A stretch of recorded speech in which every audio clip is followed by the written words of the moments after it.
गरीब ससुराल वालों ने खाया जादुई बिरयानी। खाना बन गया है, सब लोग आ जाओ। भाभी क्या बनाया है आज खाने में? दाल वाली खिचड़ी। क्या आज भी आपने दाल वाली खिचड़ी बनाई है? भाभी मैं रोज रोज दाल वाली खिचड़ी खाकर थक चुका हूँ, कभी तो कुछ और बना लिया करो। जतिन, ये क्या तमीज है भाभी से बात करने की? छोड़िए, बच्चा है अभी। भैया मैंने भाभी से ऐसा बोला ही क्या है जो आप मुझ पर गुस्सा कर रहे हो? क्या रोज रोज एक ही खाना खाकर आपका मन नहीं भरता? जतिन बेटा, तू जानता है ना कि हम किस तरह से जी रहे हैं, हमारी जिंदगी कैसी है। हम दूसरे लोगों की तरह नहीं है जो हर दिन तरह तरह के पकवान बनाकर खा सके। भगवान हमें जो ये खिचड़ी दे रहा है ना, इसे ही सर आंखों पर लगा कर खाओ, वरना क्या पता भगवान इसे भी हमसे छीन ले। चिंता है तो छीन ले, लेकिन ऐसा खाना रोज रोज खाने से अच्छा है कि मैं भूखा मर जाऊं। इतना कहकर जतिन बिना खाना खाई ही बाहर चला जाता है। जतिन को भूखा देख घर में किसी का भी खाना खाने का मन नहीं करता। पूरा परिवार एक छोटे से कस्बे में रहता था, जिसके चलते वहाँ कोई ज्यादा काम नहीं होता था। अरविंद अपने घर का गुजारा चलाने के लिए एक छोटी सी फैक्ट्री में मजदूरी का काम करता था, जहाँ दिन के उसके मुश्किल से 100 रुपए मिल पाते थे और उसी में ही उसे अपने पूरे परिवार का पेट भरना होता था। चाउमीन गर्मा गर्म मसालेदार चाउमीन ले लो, 10 रुपए प्लेट, 10 रुपए प्लेट, चाउमीन ले लो चाउमीन। चाउमीन वाले की आवाज सुनकर महिमा अपने घर के दरवाजे पर जाकर खड़ी हो जाती है और देखती है कि कैसे आसपास के सभी लोग चाउमीन लेकर खा रहे हैं, जिसे देख महिमा का भी अब चाउमीन खाने का मन होता है और वो अपनी माँ से पैसे मांगती है। महिमा मेरी बच्ची, अगर मेरे पास 10 रुपए होते तो क्या मैं तुझे नहीं देती? हम इतने गरीब क्यों हैं माँ? हम हर वक्त खाने के लिए तरसते हैं कि हमारी किस्मत में कभी अच्छा खाना नहीं लिखा है। मुझे तो लगता है वो दिन दूर नहीं जिस दिन हम सब लोग भूखे प्यासे तड़प तड़प के मर जाएंगे। महिमा की बात सुन जानकी और आशा की आंखों में आंसू आ जाते हैं और ऐसे ही कुछ दिन गुजर जाते हैं। जतिन रोज की तरह अपने गांव के दोस्तों के साथ गिल्ली डंडा खेल रहा होता है कि तभी उसे अचानक खाने की बहुत अच्छी खुशबू आती है। अरे वाह, ये तो बहुत बढ़िया खुशबू है, लगता है आसपास कुछ अच्छा बन रहा है। उस खुशबू का पीछा करते हुए जतिन एक शादी के टेंट हाउस तक पहुंच जाता है और देखता है कि वहां पर ढेर सारी बिरयानी बन रही है। बिरयानी को देख जतिन के मुंह में पानी आने लगता है और वो चुपके से बिरयानी चुरा लेता है। तभी गांव के कुछ लोग जतिन को देख लेते हैं। अरे तेरी इतनी हिम्मत कि तू चोरी कर रहा है? मुझे माफ कर दीजिए, भूख लग रही थी इसलिए बर्दाश्त नहीं हुई और मैंने ये थोड़ी सी बिरयानी ले ली। सभी गांव वाले जतिन और उसके परिवार को पंचायत में बुलाते हैं।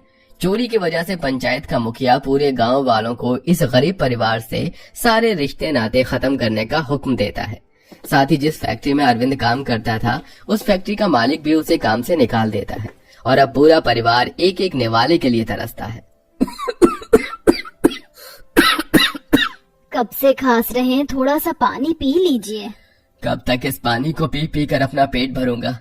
खाने का एक दाना भी 3 दिनों से पेट में नहीं गया है। तुम सब भी भूखे हो, क्या करूं कुछ समझ नहीं आ रहा। आप सब मुझे माफ कर देना, ये सब मेरी वजह से हुआ है। नहीं जतिन, इसमें तुम्हारी कोई गलती नहीं है। भूख तो इंसान से कुछ भी करवा देती है, ये तो फिर भी बस खाने की मामूली चोरी थी। अपने परिवार की हालत देख आशा काफी ज्यादा परेशान होती है और उससे कुछ समझ नहीं आता कि वो किस तरह से अपने भूखे परिवार का पेट भरे। हर रोज की तरह आशा आंगन में बैठी होती है कि तभी उसे अपने आंगन में कुछ मेहंदी के पौधे दिखाई देते हैं, जिसे देख मैं तो भूल ही गई थी कि कुछ महीने पहले मैंने मेहंदी के पौधे बोए थे। इसके पत्ते मेहंदी बनने लायक हो चुके हैं, क्यों ना मैं इससे मेहंदी बनाकर पास वाले शहर में ले जाकर बेचूं। आशा उन मेहंदी के पत्तों को तोड़कर अपनी नंद के साथ मिलकर उसे अच्छे से पीसती है और मेहंदी बनाकर अगले दिन से हर रोज शहर में मेहंदी बेचने जाती है, जिससे वो दिन के 100-200 रुपए कमा लेती थी और पूरा परिवार ऐसे ही आधा भर पेट रूखा सूखा खाकर अपने गरीबी के दिन जीने लगता है। क्या हुआ जतिन, तुम खाना क्यों नहीं खा रहे हो? खा रहा हूँ भाभी, बस यही सोच रहा था कि कब तक हम ऐसा खाना खाएंगे। क्या हमारी किस्मत में कभी अच्छा खाना खाना लिखा नहीं है भगवान ने? जतिन की बात सुन और उसकी आंखों से झलकते आंसू को देख आशा बड़ी मुश्किल से अपने आंसू को रोक पाती है, जिसके बाद अब हर रोज की तरह आशा मेहंदी बेचने के लिए शहर चली जाती है। सारी मेहंदी बेचकर आशा शाम में अपने घर लौट रही होती है कि तभी उसे बीच जंगल में एक बूढ़ी औरत दिखाई देती है, जिसके पास कई तरह के मिट्टी के बर्तन रखे होते हैं। इन बूढ़ी अम्मा को तो मैंने आज से पहले कभी नहीं देखा, और ये बीच जंगल में बैठकर इन मिट्टी के बर्तनों के साथ क्या कर रही हैं? आशा उस बूढ़ी औरत के पास जाती है और उससे बात करने लगती है। अम्मा, आप इन मिट्टी के बर्तनों के साथ इस बीच जंगल में क्या कर रही हैं? कुछ नहीं बेटा, बस इन्हें बेच रही हूँ। क्या तुम मुझसे बर्तन खरीदोगी? हर बर्तन सिर्फ 10 रुपए की है। तुम ना ये मिट्टी की हांडी ले लो, इसमें खाना बहुत ही स्वादिष्ट बनता है। वैसे हांडी की जरूरत तो थी मुझे, पुरानी वाली तो अब खाना बनाने के लायक ही नहीं बची। एक काम करिए, दे दीजिए मुझे। आशा उस मिट्टी की हांडी को लेकर बूढ़ी अम्मा को 10 रुपए दे देती है और वापस घर की तरफ बढ़ने लगती है। लेकिन तभी आशा जैसे ही पीछे मुड़कर देखती है तो उसे वो बूढ़ी औरत दूर दूर तक दिखाई नहीं देती। ये भगवान, ये क्या था? अभी तो ये बूढ़ी औरत यहीं थी, अचानक कैसे गायब हो गई? आशा जल्दी से उस मिट्टी की हांडी को लेकर घर आती है और ऐसे ही कुछ दिन गुजर जाते हैं और आज कई दिनों बाद आशा की काफी अच्छी कमाई होती है। एक काम करती हूँ, इससे बिरयानी बनाने का सामान लेकर आती हूँ। देवर जी का कब से बिरयानी खाने का मन कर रहा था, आज तो वो बिरयानी खाकर खुश हो जाएंगे। आशा बिरयानी बनाने का सारा सामान लेकर घर जाती है और बिरयानी की तैयारी करने लगती है। आज मैं बिरयानी इस मिट्टी की हांडी में बनाती हूँ। मिट्टी के बर्तन में बने खाने का स्वाद दुगना बढ़ जाता है। आशा जल्दी जल्दी उस मिट्टी की हांडी में बिरयानी बनाने लगती है और आज पूरा परिवार कई महीनों बाद इतना अच्छा खाना खाकर काफी खुश होता है। वाह भाभी, क्या बिरयानी बनाई है। ऐसी बिरयानी तो कोई भी नहीं बना सकता। भाभी, मुझे भी ऐसा ही लगता है, आप तो सच में बहुत ज्यादा अच्छी बिरयानी बनाती हो। भाभी, एक प्लेट और दो ना बिरयानी। सभी को वो बिरयानी इतनी पसंद आती है कि सब 3-4 प्लेट खा जाते हैं, जिसके चलते अब सिर्फ एक ही प्लेट बिरयानी बचती है, लेकिन उसे भी महिमा खा जाती है। मेरे लिए तो बिरयानी बची ही नहीं, लेकिन कोई बात नहीं, मेरे परिवार ने खा लिया तो समझो मैंने भी खा लिया। सबके खाने के बाद आशा जैसे ही उन सबके बर्तन उठाने लगती है तो उस हांडी के अंदर से थोड़ी सी आवाज आती है, जिसे सुन आशा जैसे ही हांडी खोलती है तो उसके अंदर ये क्या? ये हांडी तो बिल्कुल खाली थी, तो इसके अंदर बिरयानी कहाँ से आई? लगता है मेरा ही वहम होगा पहले। अब आशा भी पेट भरकर बिरयानी खाती है और हांडी को ढककर सो जाती है। अगली सुबह जैसे ही आशा चूल्हे के पास चाय बनाने के लिए जाती है तो उस मिट्टी की हांडी को देखकर जैसे ही उसे खोलती है तो वो पूरी की पूरी बिरयानी से भरी होती है। ये क्या? ये मिट्टी की हांडी के अंदर फिर से बिरयानी कहाँ से आ गई? क्या हुआ भाभी, खुद से क्या बातें कर रही हो? महिमा के पूछने पर आशा उसे सारी बात बताती है, जिसे सुन अब दोनों नंद भाभी जैसे जैसे उस हांडी में से बिरयानी निकालते हैं वैसे वैसे वो हांडी फिर से बिरयानी से भरने लगती है। ये सब क्या हो रहा है? इस हांडी में इतनी सारी बिरयानी वापस कहाँ से आ रही है? पूरे परिवार को कुछ समझ नहीं आ रहा होता। तभी उस हांडी में से आवाज आती है, मैं एक जादू मिट्टी की हांडी हूँ।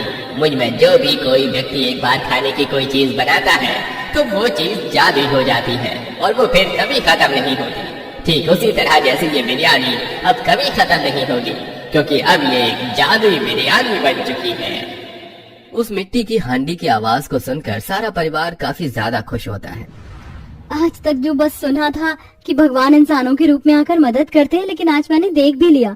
ना जाने वो बूढ़ी अम्मा कौन थी जो पल भर में मेरी जिंदगी भर की मदद करके चली गई। पूरा परिवार उस बूढ़ी अम्मा का शुक्रिया अदा करता है और अब सब बैठकर पेट भरकर बिरयानी खाते हैं। जिसके बाद अब आशा अपनी सास के साथ उस जादुई बिरयानी को लेकर शहर की तरफ जाती है और वहाँ पर उसे बेचती है। जादुई बिरयानी होने की वजह से शहर के लोगों को भी बिरयानी काफी पसंद आती है। अरे मैं तो सोचता था कि सिर्फ बड़े बड़े होटल और शेफ के हाथ की बिरयानी अच्छी होती है लेकिन गांव के लोग भी इतनी अच्छी बिरयानी बनाते हैं, ये मुझे आज पता चला। जादुई बिरयानी होने की वजह से हर कोई उनकी बिरयानी का दीवाना हो रहा था, जिसके चलते उनकी आमदनी बढ़ती जा रही थी। ऐसे ही समय गुजरता है। आशा हर रोज की तरह बिरयानी बेच रही होती है। तभी वो देखती है कि उसकी बिरयानी के ठेले के पास में ही लगा दूसरा ठेला कैसे एक गरीब बच्ची को अपने ठेले से दूर भगा रहा है, जिसे देख आशा उसके पास जाती है। क्या हुआ बेटा, तुम रो क्यों रही हो? बहुत जोरों की भूख लगी है, 2 दिन से कुछ भी नहीं खाया है। हिन अंकल से खाना मांगा तो उन्होंने मुझे डांट कर भगा दिया। तुम्हें भूख लग रही है, मैं तुम्हें खाना खिलाती हूँ। आशा उस बच्ची को अपने हाथों से अपनी जादुई बिरयानी खिलाती है, जिसे खाकर वो बच्ची काफी खुश हो जाती है और अब आशा को अपने परिवार के साथ मिलकर हर गरीब और मजदूर लोगों को मुफ्त में अपनी जादुई बिरयानी खिलाती है। ऐसे ही समय गुजरता है और अपने अच्छे काम और मेहनत की वजह से आज पूरा परिवार एक बड़े से घर में रहता है। साथ ही उनकी जादुई बिरयानी का अब एक काफी बड़ा रेस्टोरेंट होता है और अब पूरे परिवार हंसी खुशी एक अच्छी जिंदगी जीता है।